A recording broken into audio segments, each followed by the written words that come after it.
Dios te bendiga, Dios te guarde. Vengo con otra pregunta que me hacen en las redes sociales. Y es la siguiente. ¿Cuáles son las obras del diablo que dice 1 de Juan 3:8? En 1 de Juan 3:8 se revela claramente uno de los propósitos centrales de la manifestación de Jesucristo en el mundo. Dice así: para esto apareció el Hijo de Dios para deshacer las obras del diablo. Esta declaración muestra que la venida de Cristo no solo tuvo como propósito traer salvación, sino también destruir todo aquello que Satanás había levantado contra la humanidad: pecado, engaño, esclavitud espiritual y separación de Dios. Desde el principio, Satanás ha estado activo en el mundo.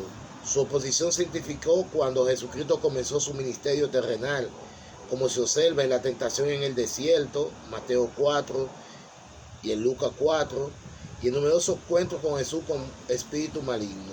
Sin embargo, la presencia de Cristo evidenció que el poder del diablo tiene límites, que la autoridad del Hijo de Dios prevalece sobre la fuerza espiritual adversa. Para comprender qué significa la obra del diablo, es necesario observar el contexto inmediato. Dice así: hijitos, nadie os engañe. El que hace justicia es justo, como él es justo. El que practica el pecado es del diablo, porque el diablo peca desde el principio. Primera carta de Juan 3, versículos 7 y 8. El apóstol Juan enseña que existe una diferencia visible entre quienes pertenecen a Dios y quienes viven bajo la influencia del pecado. El creyente verdadero no vive entregando al pecado como estilo de vida, porque la nueva naturaleza recibida en Cristo produce un deseo de obedecer a Dios.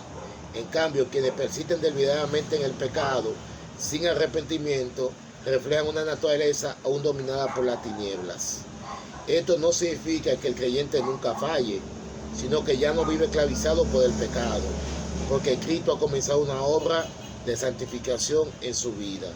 Todo aquel que es nacido de Dios no practica el pecado. 1 de Juan 3:9. Jesús define la obra principal del diablo. Jesús mismo explicó claramente la naturaleza de Satanás en Juan 8:44. Él ha sido homicida desde el principio y no ha permanecido en la verdad, porque no hay verdad en él, porque es mentiroso y padre de mentira. Aquí se identifican dos grandes características de la obra del diablo: destruir la vida espiritual y moral del ser humano, engañar mediante la mentira para apartar a la persona de Dios. Satanás busca conducir al ser humano a la muerte espiritual. Por eso en el Edén utilizó el engaño para inducir a Eva a desobedecer.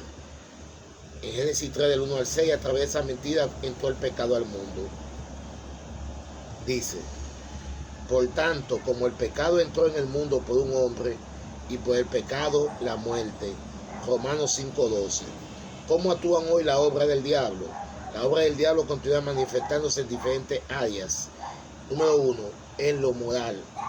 Satanás impulsa el pecado, haciendo atractivo aquello que ofende a Dios. Aunque la tentación también involucra nuestro deseo interno, el enemigo aprovecha esas debilidades. Cada uno es tentado cuando de su propia concupiscencia es atraído y seducido. Juan 1:14.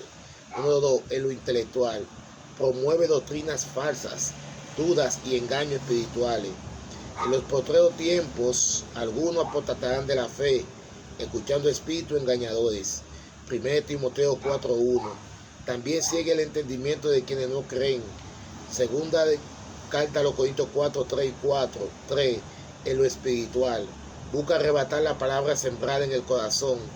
Viene el malo y arrebata lo que fue sembrado en su corazón. Mateo 13:19. Número 4. En la vida del creyente. Aunque no puede destruir la salvación del creyente, Satanás sí intenta debilitar su comunión con Dios, enfriar su amor y afectar su testimonio. Jesús advirtió a Pedro: Satanás ha pedido para zarandearlo como trigo. Lucas 22:31. Por eso el creyente debe cuidar su vida espiritual, evitando que el pecado abra puertas de esclavitud. Cristo vino a destruir esas obras. La victoria definitiva se logró en la cruz. Jesús declaró: ahora el príncipe de este mundo será echado fuera. Juan 12:31.